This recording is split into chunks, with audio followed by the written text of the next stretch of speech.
இன்னைக்கு சண்டே, அதாவது fish tank டே. Fish tank பத்தி யாருமே சொல்லாத ரகசிய உண்மையை நான் சொல்றேன். இந்த வீடியோவை ஃபுல்லா பாருங்க. உங்க வீட்டுல ஃபிஷ் டேங்க் இருக்குதா? அத சும்மா சும்மா கழுவிக்கிட்டே இருக்கிறீங்களா? அப்படி மட்டும் பண்ணவே பண்ணாதீங்க. என்ன சொல்றீங்க ப்ரோ அப்படின்னு தானே கேக்குறீங்க. அப்படி பண்ணீங்கன்னா உங்க மீன் சீக்கிரம் இறந்து போறதுக்கு அதிக வாய்ப்பு இருக்குது.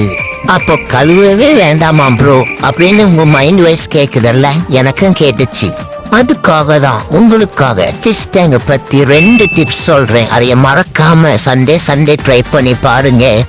முதல் டிப்ஸ், உங்க டேங்க்ல இருக்கிற தண்ணிய 50% to 60% தண்ணிய மெதுவா மாத்துங்க. ரெண்டாவது டிப்ஸ், ஃபில்டரையும் அது கூட கிளீன் பண்ணி மாட்டிடுங்க.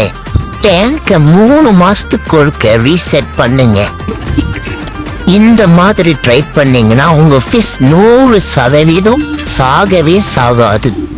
உங்க ஃபிஷ்ஷுக்கு நான் கேரண்டி. அதுக்கப்புறம் என்ன, ஃபிஷ் ஹாப்பி, நீங்களும் ஹாப்பி. இந்த மாதிரி வீடியோஸ் பார்க்கணும்னா நம்ம சேனலை சப்ஸ்கிரைப் பண்ணி வச்சுக்கோங்க.